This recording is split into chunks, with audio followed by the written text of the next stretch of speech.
back to Throwback Thursdays for another retro review here at the K.O.E. Nation. I am your King of Extreme, Lord Phil, K.O.E. Yes, here to give you another marvelous retro review from my time over at the Revolutionary Wrestling Podcast, but I thought it would be the perfect time for me to bring that over here to you at the K.O.E. Nation with just a little added Phil K.O.E. flair. So without further ado, folks, let's get to the show and enjoy this retro review. Our taste test and review of Breckenridge Bourbon Whiskey. I am the devilishly handsome outlaw himself, your King of Extreme, the Michael Jordan of wrestling podcasting himself, Phil K.O.E. Joined by my indomitable broadcast partner, the one, the only, the Tony fucking G. Like, share, subscribe. Lovely. This is one we have been eager for ever since I discovered it. I've been waiting for this for at least a year and a half. Somebody had recommended this to me a while back. Just the name alone. Breckenridge Bourbon Whiskey from Colorado. A blended whiskey with snow melt water from the Rocky Mountains. 43% alcohol, 86 proof. All of that just sounds fucking wonderful. So I am eager to try this. Yep. And we have a guest here in studio that you might have heard from a moment ago. We're going to include them. It's my very own Black Scorpion. Indeed. Who is he, Tony? Somebody from your past, Phil. Ole Anderson. I get my own Black Scorpion. This is awesome. Maybe I should do a Darth Vader. That's not even Darth Vader. Nice try, though. Yeah. Sorry, we're like five different reviews in. Yeah. So this is going to be a fucking high review, folks. 5-star. No, I've cleaned my palate. All right. I'm looking forward to this one. Me too. Ooh, that's going to be good. Good cork. Good bourbon. Good bourbon. Mind if I pour? Go ahead. Ooh. Spicy cork. Mm-hmm.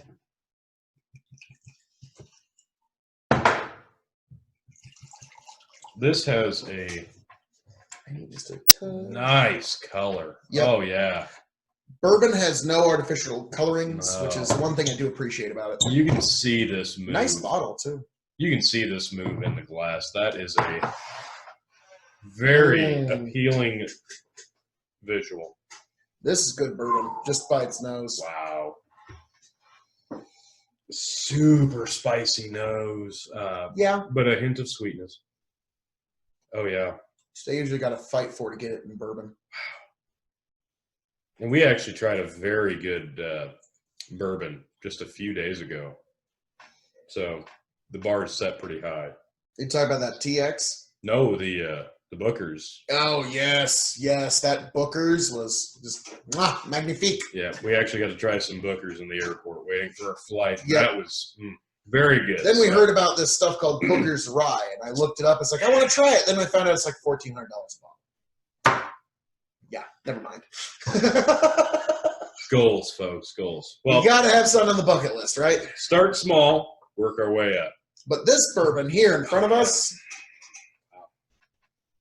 Oh, yeah. Clean. Just Yes. Clean, spicy nose. All right. Hang on a second. Phil's really enjoying the nosing. I'm picking something up, but I can't. It's like a peppery something.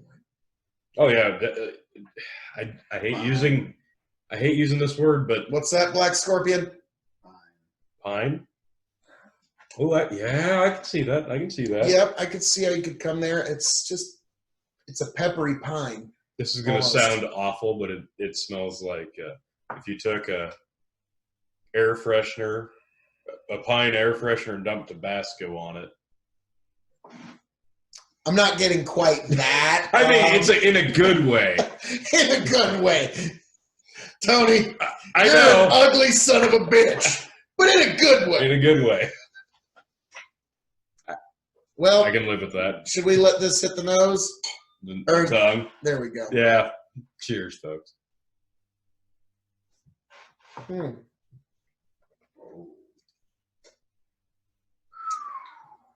Nice. Oh, and there's the burn. Oh, yeah. It's bourbon. Takes a minute. But that is smooth on the front end. Yeah. Very, very smooth on the front. Yeah, I honestly... Must have been that snow belt from the Rockies.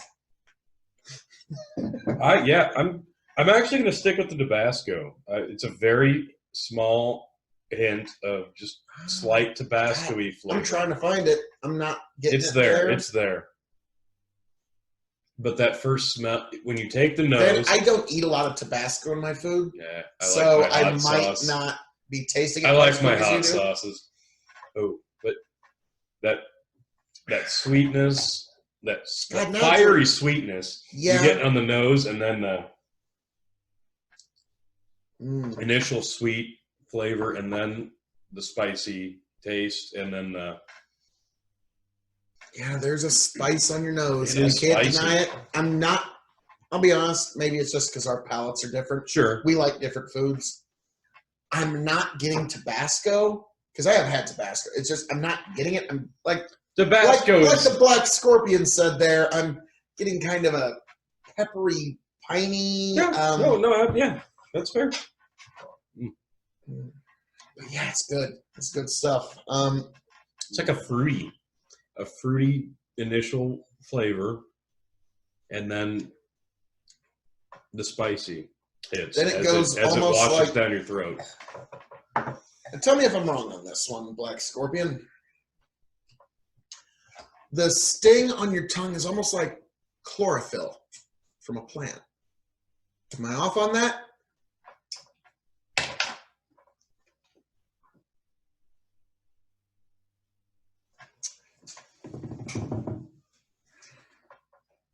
Hard to define chlorophyll.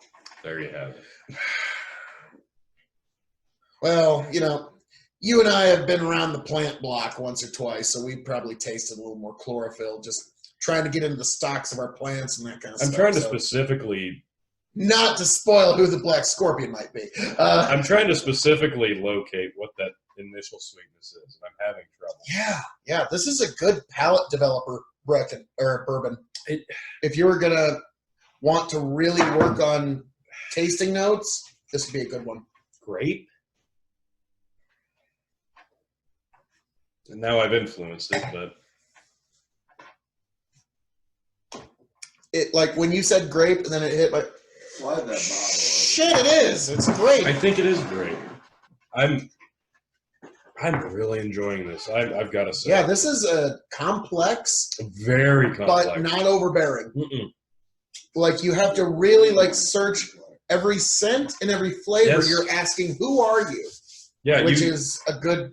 It's a blend, and it is a blend in every sense of the word because every taste is slightly different than the one before, which is really what you want out of a good blend. Yeah, especially a good bourbon. Yeah.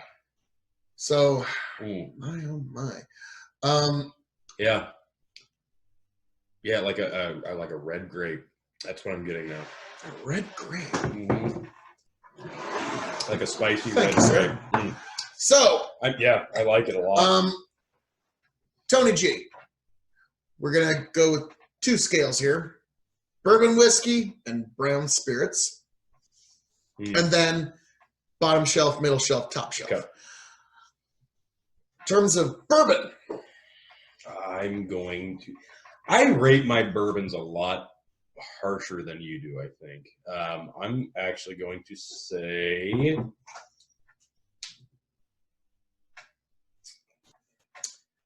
3.75. 3.75. Now, one of the reasons I'm always very easy on bourbon is twofold. I'm a corn farmer, and bourbon is 51% corn. So, hey, hats off helping the salt of the earth people out there.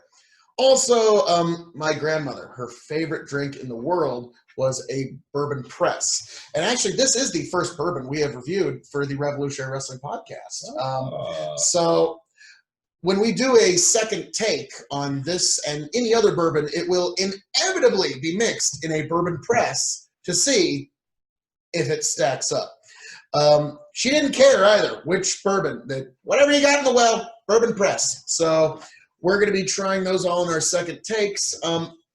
In terms of bourbon, though, I have had some bourbons off camera. Believe it or not, I have had some reviews off camera. Again, that Booker's is really, we really should have had the good. bartender record. God, yeah, you're right. Hindsight, missed opportunity, because that was excellent. But Yeah, because normally a bottle of Booker's is anywhere from $70 to $90. yeah, it's not cheap. Well, granted, it's 2 shots of that was in like the airport, $25 at the airport. Yeah, we might as well have bought a bottle. Yeah, we kind of picked the wrong spot to sample Booker's whiskey in an airport bar, but we had 2 hours. It was there, and there was a little bit left. So, I like this the spiciness. I like the sweetness, and I like the finish. Yeah, 3.75. Black Scorpion. What would you give this as just a bourbon whiskey if you had to give it a grade on a scale of 1 to 5? 4-star bourbon, and it's almost like me and the Black Scorpion must like have something in common here. Like we maybe met once or twice. Genetics. I also give it 4 stars. It's bourbon. All right. Now, in terms of brown spirits, you are notoriously hard to please on this one. But this is a gorgeous color. That was honestly what drew me to it. Secondly, other than the name of the description, was just the color alone. That is a beautiful red velvety color. It's an aesthetically pleasing bottle. The nose is complex and fiery. The nose is...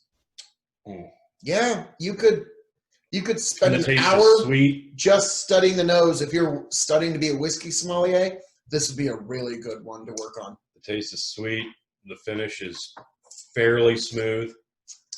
I don't know, brown spirit, because it's a bourbon. 3.5. 3.5. Yeah.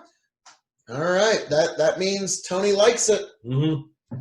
Because 3.5 is normally most normal people's like 5 stars. So yeah, I think I've only graded one thing 5 stars. Black Scorpion. In terms of brown spirits, what would you give this? You're up first. No, I am the last. You saved the best for last, sir. This Now you know why I always think you go first. Very unique.